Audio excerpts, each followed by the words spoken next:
Hey, everybody. Welcome to the Strike Up the Band podcast. This is Mike Miller. And today I have two guests. I have Chris Troiano and Stephen Cannistraci. And I pronounced it right that time. And these two gentlemen are both euphonium players, and they have hosted a podcast called the Early American Brass Band Podcast. And they have a lot of interest and expertise in the early American brass bands, obviously, since that was the name of their podcast. And so today we're going to talk a little bit about the history of brass banding in the U.S. and banding in general, and hopefully it'll be interesting. So, gentlemen, thank you for joining me today. Of course. Thank you so much Yeah, for having us. happy to be here. Okay, I'll let you each kind of introduce yourselves and tell me what you do, and give us a little bit about your background. Sure. Stephen, you can go first. All right. I was going to defer to you, but I'll go first. So We, yeah, we need like a red light, green light thing on the screen so we know who can talk when there's three yeah, of us, right? right.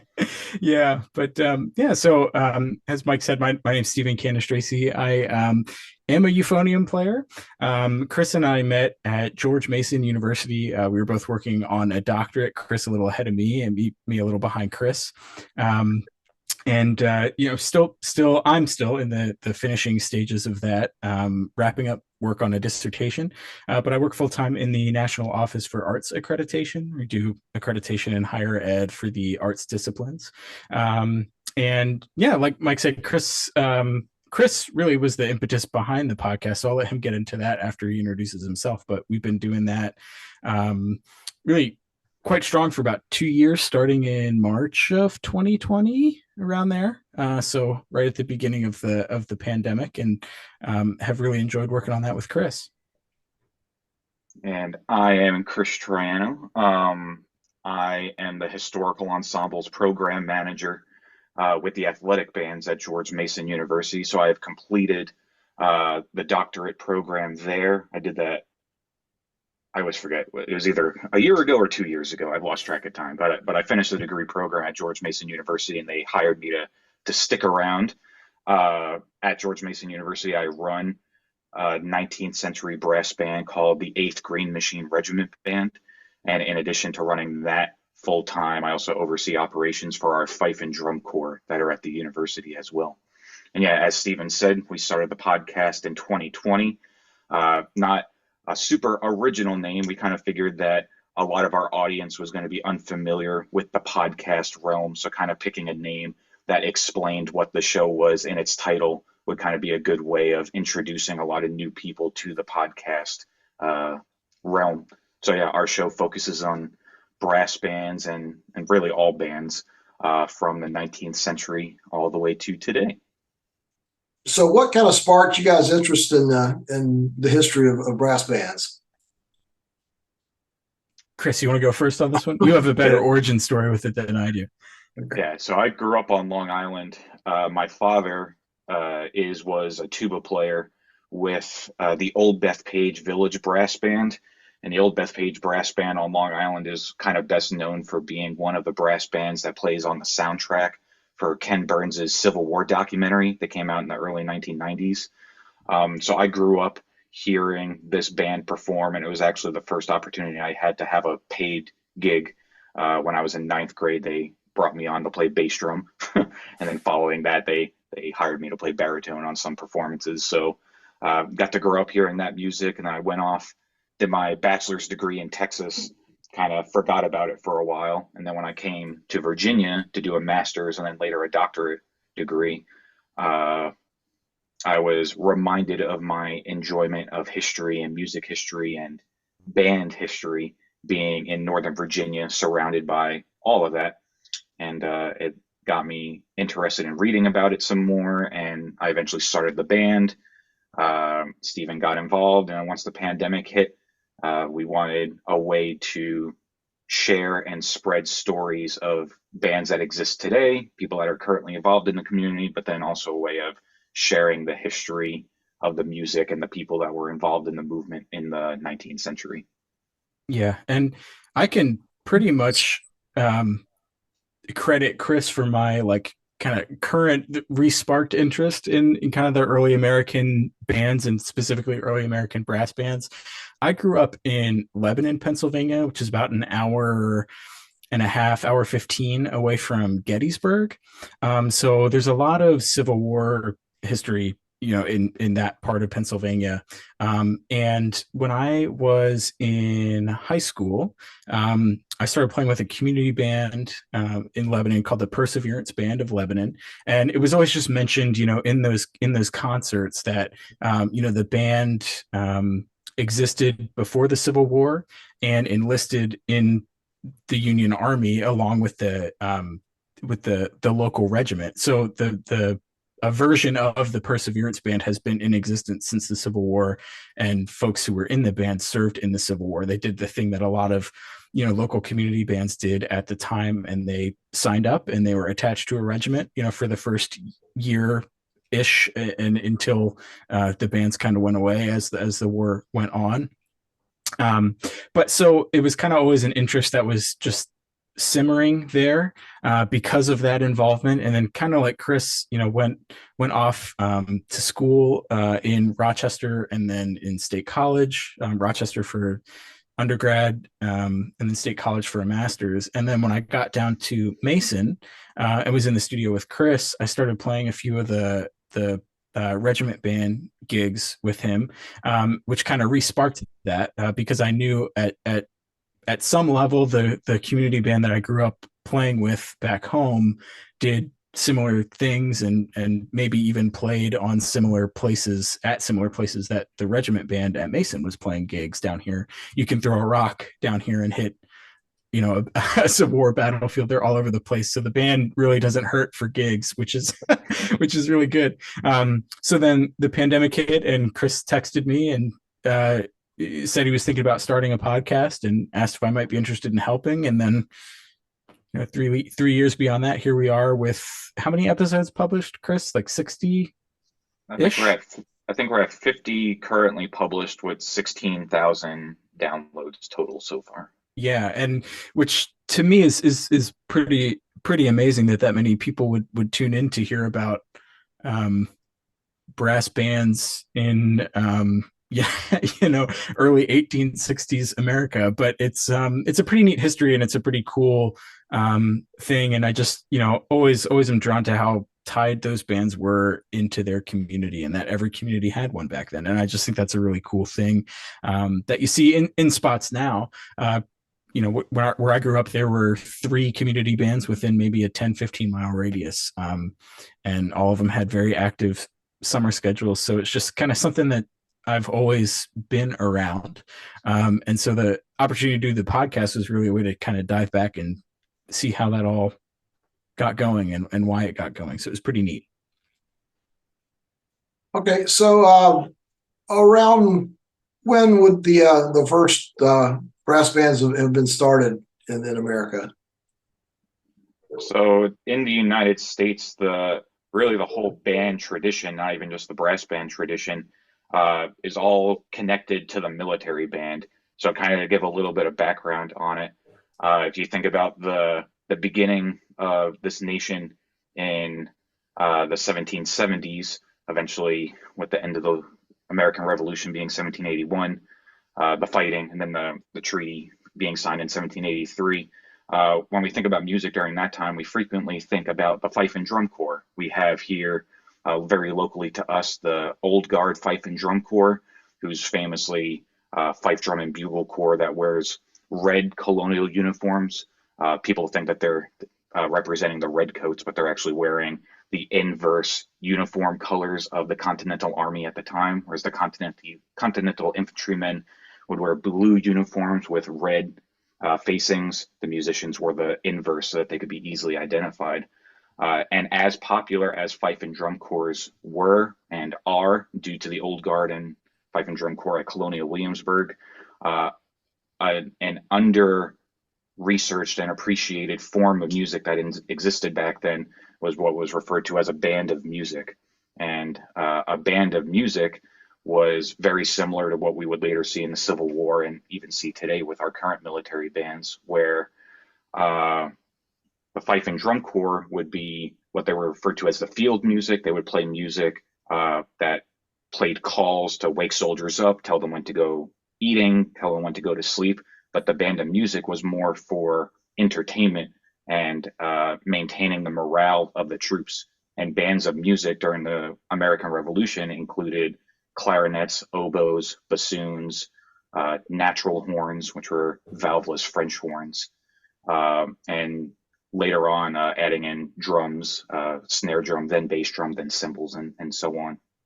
And it's really this band of music tradition that was connected to the military in the 18th century that eventually led to the evolution of the creation of brass bands. So these mixed woodwind kind of quintets, and then it doubled to octets, and then they just kept on adding musicians as the 18th century wore on. By the beginning of the 19th century, military bands would include flutes, clarinets, oboes, bassoons, natural horns, natural trumpets, trombones, military serpents, and then later on ophicleides and keyed bugles, and obviously all percussion kind of accompanying those ensembles as well. So it was really as technology progressed and the keyed bugle, the ophicleide, the trombone had always existed since the dawn of time, but as the technology improved for those keyed instruments, and then later on early versions of valved instruments that allowed these new type of all brass bands form. So it's generally regarded that brass bands in the United States formed, varying reports. I say 1835, but I've heard 1834. 1834 with the Dodworth Cornet Band in Dodworth Cornet Band in New York City, and the Boston Brass Band in 1835 in Boston, Massachusetts. And it's really those two ensembles, 1834, 1835, that we can say is quote unquote the beginning of the American brass band movement. And those bands would have included keyed bugles, trombones, ophicleides, natural horns, instruments like that.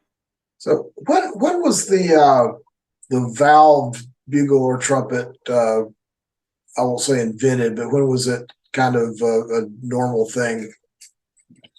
Yeah, I'd have to double check my dissertation. I have specific dates in there as to when these instruments were invented, but I do know that the keyed bugle, which previously was the keyed trumpet. The keyed trumpet was at the end of the 18th century. Haydn and Hummel wrote concerti for the keyed trumpet. You know, the Hummel concerto and the Haydn concerto. Those were keyed trumpet solos. And the thing with the keyed trumpet is that it was an elongated brass instrument, and the size of the keys. So if you're thinking like a saxophone, the pads and the keys were basically the same size throughout the instrument, which allowed the instrument to be chromatic, which it hadn't been able to do previously to that. It had served as a bugle, but it was not the best in terms of intonation.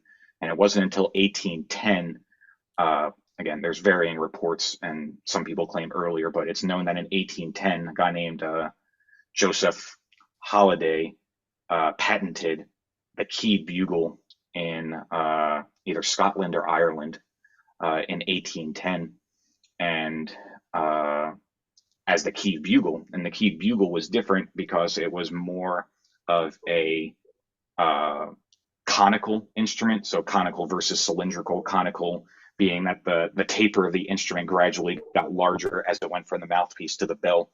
And with it being a conical instrument, they had the keys and the pads throughout the instrument. As it got larger, the keys got larger. So the largest key towards the bell of the instrument, those varying sizes allowed the keyed bugle to be more in tune and more toneful. And then, yeah, valves were invented in the late 1820s, I believe. But yeah, I'd have to double check my notes on that. Mhm. But I think the valved instruments, they just were kind of easier to manage, easier to handle, easier to play, I think, than the keyed bugle and the serpent and the ophicleide and things like that. So it allowed for kind of a quicker jump in technique and virtuosity, which really then kind of boils over into the music that these bands ended up playing and the music that was composed for these bands. I mean, if you look at some of these pieces, even now, they're not. It's not a joke. They're kind of hard, especially the upper cornet parts, the E flat cornet parts, the solo parts. They can be pretty difficult. So really, the valve, I think, the invention of the valve, 1820s ish in there, really kind of pushes that snowball off the top of the mountain, and it just gets bigger as we keep going. Um, players, the level of achievement on the instrument and the virtuosity just takes a huge leap, because when you're only working with three valves instead of keys with both hands, it just makes everything a little bit more manageable. And so people were able to kind of push the limit a little bit and really develop the craft a lot faster. Yeah, you mentioned the ophicleide. Just for anybody that's listening who may not be familiar with that, tell us a little bit about what an ophicleide is. Yeah. So It's a beast, I know. Chris owns one, so he's perfectly qualified to tell us yeah, about it. Okay. yeah. So the ophicleide can be kind of viewed as the tenor slash bass voice of what a keyed bugle is. Ophicleide is actually translated to roughly from Greek, meaning covered serpent. So you have an instrument I mentioned earlier, military serpent, which is a brass instrument that's played with a mouthpiece similar to a trombone or a euphonium, and that has open holes on it, kind of similar to a recorder, but it's shaped in a very large S shape. This was originally used in church music to accompany the bass voices and the basso continuo in church choirs, specifically in the Catholic Church, kind of similar to trombone. But then it was eventually adapted as a military instrument in the 19th century. And as the use of that instrument became more desired, it kind of started changing shape and they made adjustments to it. So instead of eventually being an S shaped instrument that kind of sat directly in front of your body, it eventually became more bassoon shaped. And then they slapped some keys on it and it became basically an upright keyed serpent. And that was patented in 1821. And it kind of, if you were to look at one, it kind of looks like a weird hybrid of a saxophone, if you made the saxophone straight, and a bassoon. So like if you put a saxophone and made it into roughly a bassoon shape that has a bigger taper as you get to the top of the instrument, but it's got saxophone keys, and it's got basically like a vocal on a bassoon, the part where the on a bassoon where the reed sits, and it's that thin pipe that goes into the bassoon. The ophicleide has something similar to that, and you plug a mouthpiece into it instead of a reed. So it's kind of one of those interesting instruments. And I think to talk about the euphonium for a split second, it's funny that kind of the euphonium, if you boiled it down, I think it's fair to say that the euphonium kind of emerged as a replacement instrument for the ophicleide, and the ophicleide kind of emerged as a better replacement version of some of the instruments that came before it, like the serpent and things, as the technology at that time continued to develop and things got more reliable. Yeah, because even after the ophicleide, I don't have a date for this, but I know that they made an instrument kind of in between called a valved ophicleide. And it was basically shaped the same way, kind of bassoon-like, but they put valves on it, which is basically, a euphonium just shaped very abnormally for what we are familiar with. Yeah. Okay. And I actually just, out of curiosity and my OCD, I pulled up my dissertation, and I did a quick Command F and found that the first valve was invented by Heinrich Stotzel in 1818. So that was kind of the beginning of the use of valves on brass instruments, and obviously it took some years for it to kind of catch on and overtake the keyed scene.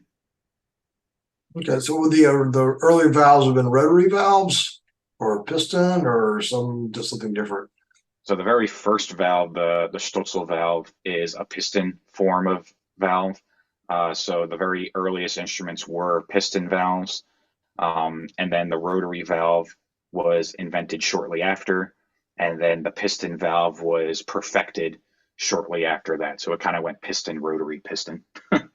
Okay. And the trombone players still can't decide what we want for the Yeah, for the health valve. that's true. That's true. Okay, so 1820s, 1830s, brass technology is developing to the point to where you can get a fully chromatic instrument. When did these community bands and brass bands started to form? Was it around that time? Yeah, so kind of going back to Uh, my initial tangent towards the beginning was a lot of these bands were actually connected very closely to the military, and at this point, following the War of 1812 and then the Mexican-American War in the early 19th century, you kind of have this fluctuation of the federal government increasing the size of the army and then downsizing, increasing and downsizing. Whenever we were in a lull in warfare, we were in the downsized kind of mode. But in those downsized moments, local town militias were kind of, or not kind of, town militias were very prominent throughout the country. And the idea of these militias was that once a month, all the men from a local town would meet and drill kind of in the town center. And during this monthly drilling, they would have bands playing to accompany their movements and keep them in time. So these bands were formed for these militia town purposes, but then when it wasn't that weekend once a month, the bands would still be playing. They'd be rehearsing for the monthly meetings, but then also doing concerts in the towns.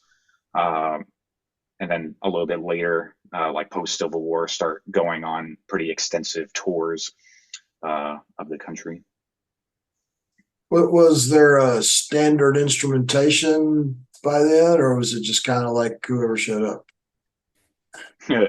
I'm sure it varied from town to town.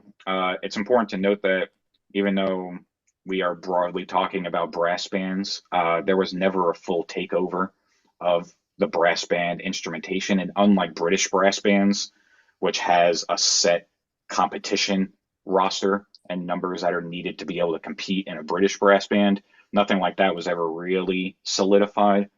Um, there's some Civil War orders that we can kind of get into in a little bit that kind of do that, but it's important to note that even though we're talking about brass bands, mixed woodwind and brass ensembles existed throughout the entire time of our country. Like the United States Marine Band was actually initially formed in 1798 as a fife and drum corps, and then under Madison, I want to say Madison or Jefferson, they became more of a band of music, like I was talking about earlier, where it was kind of like a large double woodwind quintet.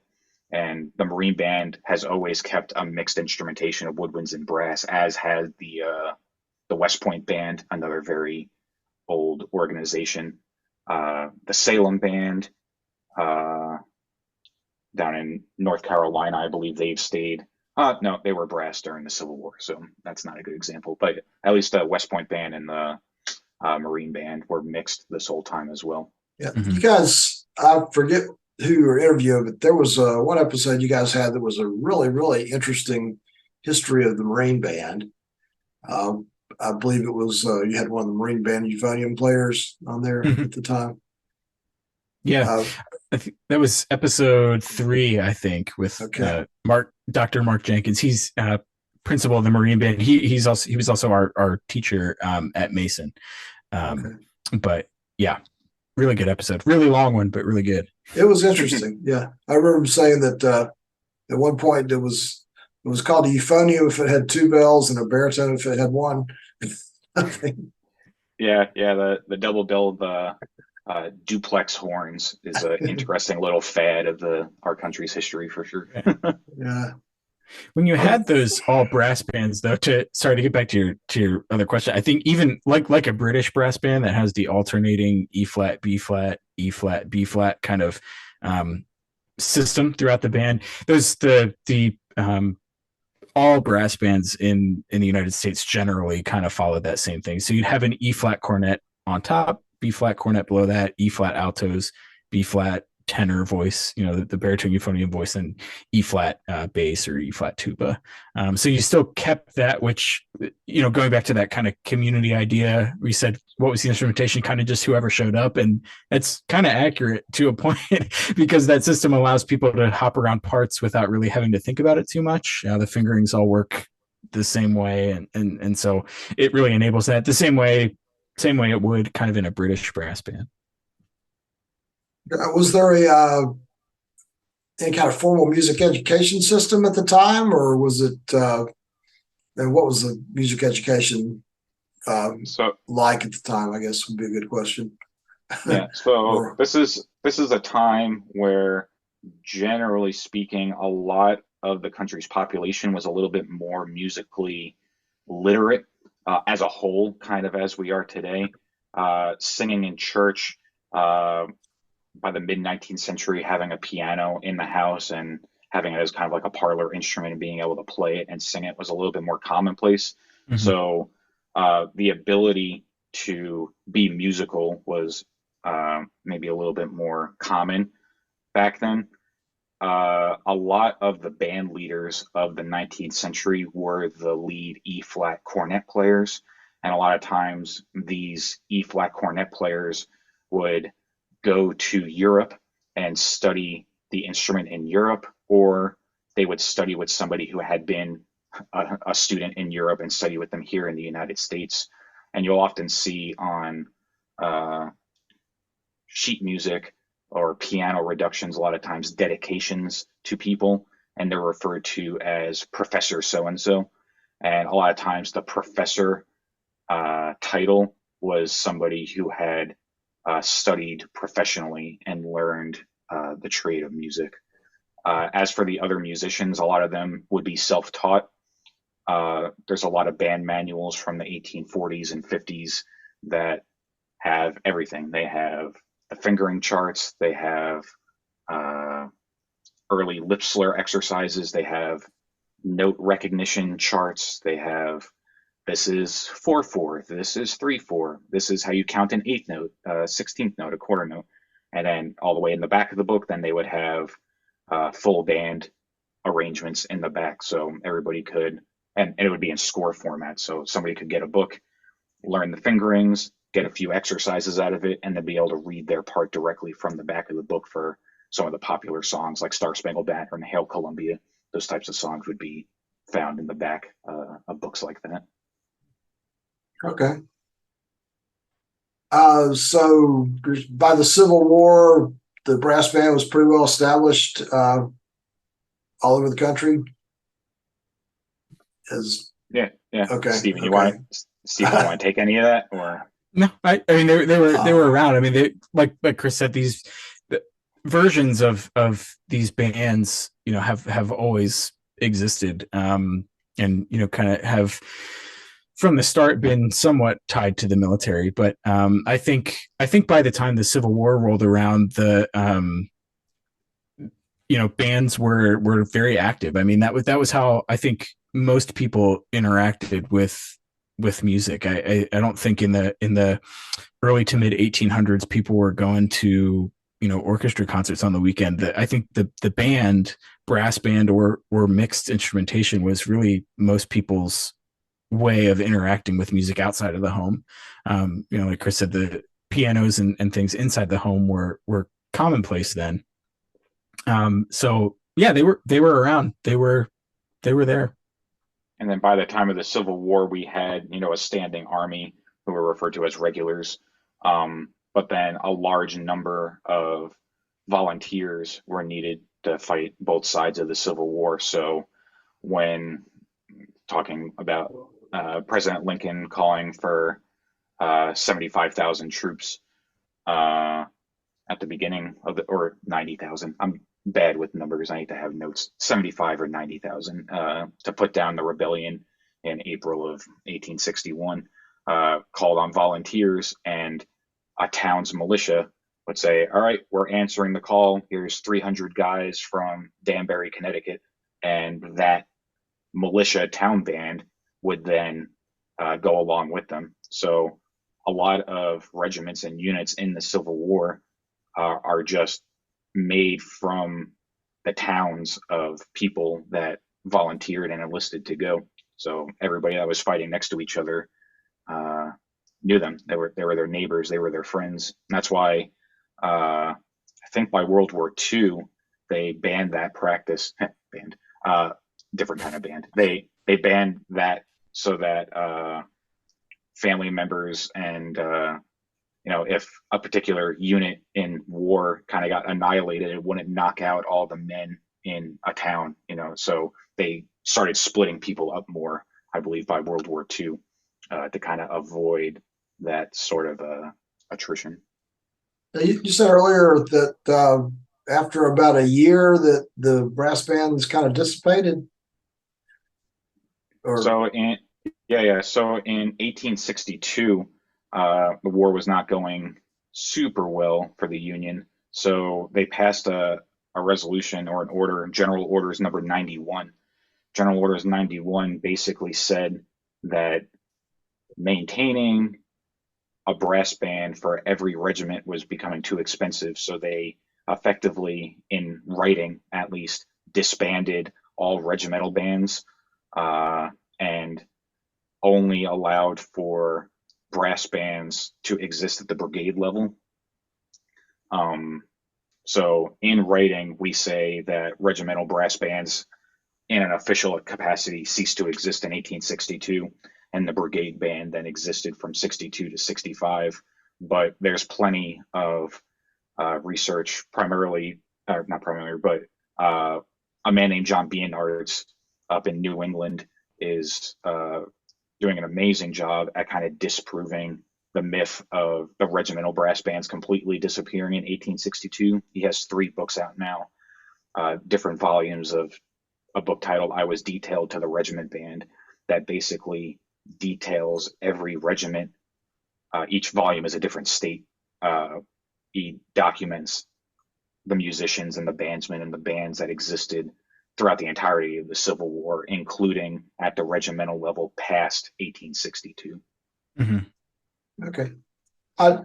So a regiment was larger than a brigade. No, excuse me. So a brigade was larger than a regiment. Yes.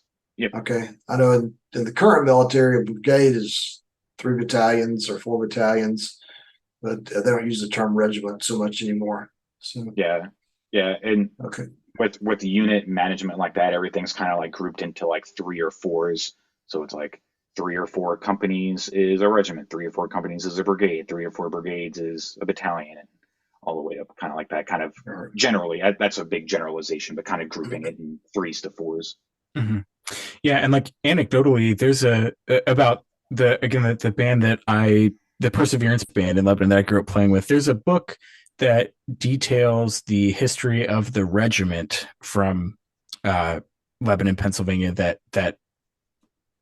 answered the call and signed up for the Union, and only the front 32nd of that, it's a thick book, only the front 32nd includes anything about the band, and actually most of the front 32nd of that book is about the band, and it kind of cuts off when that order that Chris mentioned. So anecdotally for that band, it has a roster of all the folks who were in the band who enlisted in the Union Army, and then the majority of them did end up leaving and coming back to Lebanon after that order was passed down. But a couple of the musicians stayed around and either switched their designation, I'm not using the right terms, but then continued like actually fighting, carrying a gun instead of a trumpet or a drum. But some continued to play in at the brigade level, or maintain their musical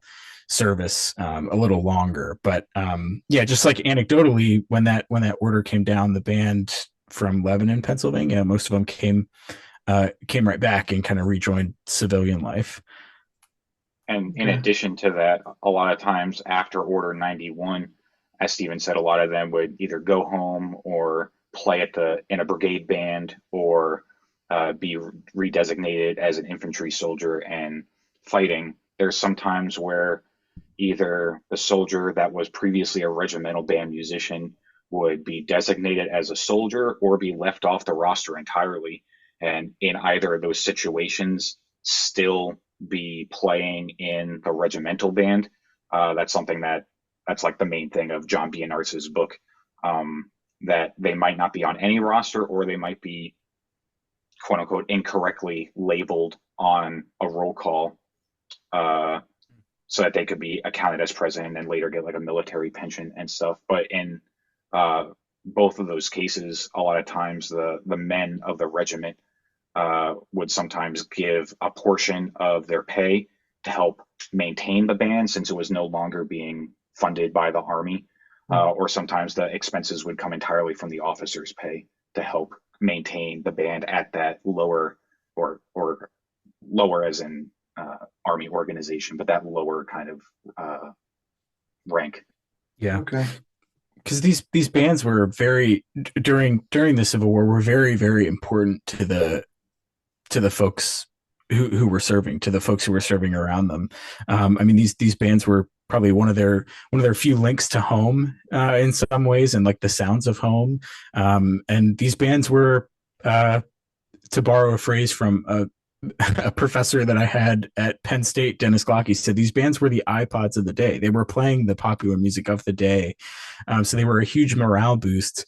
So I think the thought of losing access to that music and that morale boost was really troubling to people. And like Chris said, a lot of soldiers and officers would pony up out of their own pockets to keep these bands around, or to keep these musicians around, which I think is pretty strong message for how they were received and how they functioned, specifically within the war, but within society at the time. And it's easy to forget that prior to the last 100 years, if you didn't have live music, you didn't have music. So, Right. True. Very true. So okay, let's see, in 45 minutes, we've covered 30 years. That's why we're able to get a whole podcast out of it, right? So, I don't want to keep you guys too long. I mean, can you talk a little bit about the development of brass bands, say post Civil War up to turn of the century and a little bit beyond? Steven, do you want? I'm reading a book on this kind of right now, so it's fresh. But why don't you start? I'll pepper in my anecdotes throughout. I feel like your knowledge base. I mean, your whole dissertation on this kind of thing. So okay.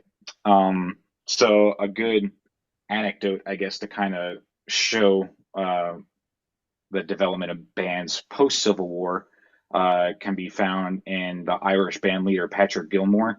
Patrick Gilmore emigrated to the United States, and he was actually involved with P.T. Barnum at first, and through learning from P.T. Barnum, was able to kind of learn showmanship and the grand scale spectacle of entertainment. So he led a brass band during the Civil War, but then following the Civil War, he became the band leader of a band for the 22nd Regiment in New York City. And this band, initially in the later 1860s and beginning of the 1870s, was quote unquote a brass band, but a brass band that was 1/3 woodwinds, 2/3 brass. So it was primarily a brass band, but then like a piccolo and a handful of clarinets primarily would kind of double a lot of the brass voices. So Patrick Gilmore hosted an event in Boston in 1869 called the National Peace Jubilee. And this was to commemorate the end of the Civil War. He's a few years late, but a grand spectacle to commemorate the end of the Civil War in 1869. And then, based on the success of that, decided to kind of up the ante, and in 1872 hosted the International Peace Jubilee in Boston. And at the International Peace Jubilee, he invited a bunch of international bands, one of which was a premier military band from France. And that French military band had an reverse of the instrumentation. They had 2/3 woodwinds and 1/3 brass. And everybody that attended the International Peace Jubilee was amazed at the tone quality, the sonority, the lush sounds of these woodwind bands that really changed the taste in Patrick Gilmore's head, that he preferred this more woodwind dominant instrumentation. So following 1871, he began to kind of form his own version of what he saw as that French band. So that's when he took the 22nd, the famous 22nd Regiment Band, and modeled it after that French band. And the 22nd Gilmore's band was then the most famous band in the country. This is all prior to Sousa's civilian band forming in 1892. He was running the Marine band starting in 1880, so that was popular too with Sousa, but Gilmore was in kind of ahead of him, and Gilmore's band was so famous and world renowned that he was not single-handedly, but he largely was able to kind of shift the national tastes from a more homogenous brass band sound to a more mixed woodwind dominant band sound. St. Patrick Gilmore passed away in 1892, and a few months later, John Philip Sousa left the Marine band, took a bunch of the musicians from Gilmore's band, and then formed his own civilian band, at first called Sousa's New Marine Band. And then the military got mad at him for calling it a Marine band, and they just switched it to Sousa's band, and did that for the next 40 years, and the rest is history. So yeah, kind of that shift happened post-Civil War of leaning more to a blended woodwind sound for a band. Mm-hmm. Yeah, because like Chris said before, the all brass instrumentation never really developed teeth that were too strong. Like in the British brass bands, they're all over the place and really popular. And now even in the United States, that instrumentation has gained a ton of popularity. And there's NABA, the North American Brass Band Association. They have a competition every year, so those kinds of bands are dotted throughout the United States as well. But I feel like the period of the Civil War, that set of years, that short set of years, was really when the brass bands were probably the most active, just because I don't know, I don't think a clarinet would do too well out on the battlefield in a camp. I think the brass bands were a little more hardy. I think they were suited to the conditions of that time, I think. And then after the Civil War, they hung around a little bit. I think there were some that continued on for a few years, but really after the Civil War is when we see that mixed instrumentation take over with the community band scene, with Gilmore, with Sousa, and that kind of golden age of bands. And the all brass, the smaller all brass cornet bands and such kind of fell out of favor in favor of those larger mixed bands that could do transcriptions of orchestra pieces pretty easily, and transcriptions of operas, and fill out more of that sound that would be kind of closer to the way an orchestra would sound. Because in those days, and even then, after Sousa, when these bands start taking off in colleges and community bands and stuff, their repertoire was mostly transcriptions. We don't get a lot of original band music until much later. So I think the mixed instrumentation was a little more suited to maybe the changing tastes in repertoire at the time. I don't. I'll be honest. I don't have any factual basis for that other than other than my thoughts and experiences. But I don't know. I feel like there's some truth to that.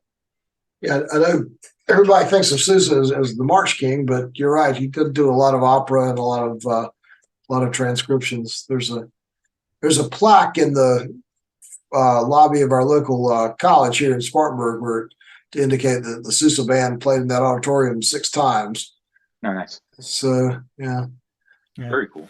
John Philip Sousa passed away in Reading, Pennsylvania, which is the area where my wife is from. So that's I don't know, not great connection to Sousa, but he passed away at the Abraham Lincoln Hotel in Reading, Pennsylvania. Here's my connection to Sousa. I once worked at a company where there was a lady who said she had a friend that married Sousa's grandson. Oh wow! There you go. Yeah. So we're practically family. Yes. There, George Mason, you have some unique ensembles that you don't find at most colleges. Can you tell us a little bit about that with the early music stuff? Yeah. So, kind of forming it another way too. My dissertation, which is available for free if you just Google the title here. It's called "From Antiquity to Academia: A History of Early American Brass Bands and a Way Forward for Their Adaptation Within Institutions of Higher Learning." The adaptation within institutions of higher learning is kind of the point I want to touch on here. I went to the University of North Texas. I'm familiar with a lot of different college programs, and many of them have Baroque ensembles. A lot of them have early music ensembles where woodwind players, maybe Baroque trumpet players, violinists, organists, they're able to play music from the Renaissance and the Baroque era and early classical, but there's not really an equivalent for a euphonium player. Everything is kind of through the lens of a euphonium player that can't get any jobs besides like a German oopah band. Or a military band. That's true. And that's why Stephen and I were living in Northern Virginia. So,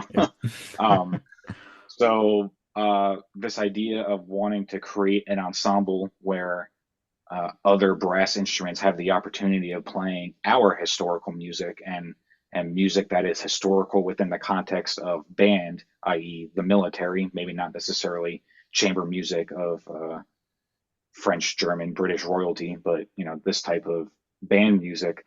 So I created at George Mason University as a doctoral student the 8th Green Machine Regiment Band, which is a 19th century style brass band.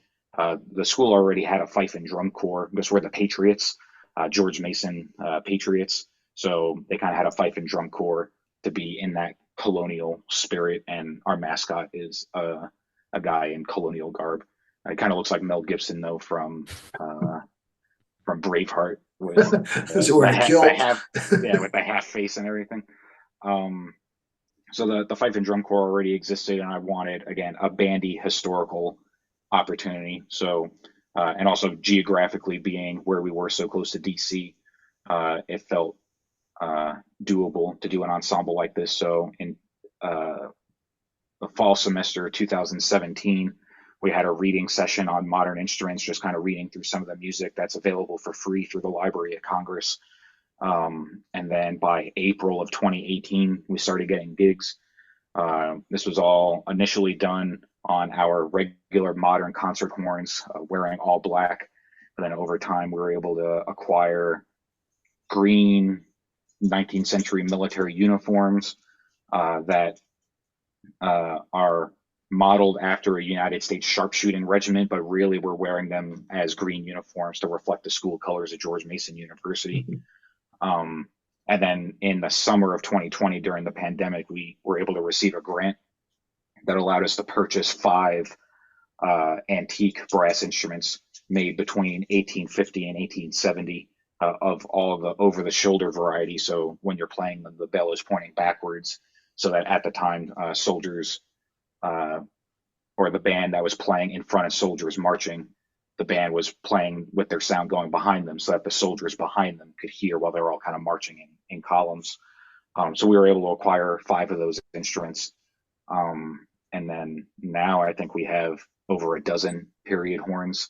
The group has, at our maximum, we have about 20 that are interested in playing, and we perform both paid and non-paid gigs throughout the year, 20 plus times. That's a lot of gigs. Yeah, and it's a lot of fun. It's a lot of good variety. Some of them are indoor gigs, some of them are for retirement homes, some of them are on battlefields, some of them are in schools. So it's a nice variety for sure. Okay, I've been to the visitor center at Gettysburg and seen some of the over the shoulder instruments they have it's a good pretty case interesting there for sure. Yeah.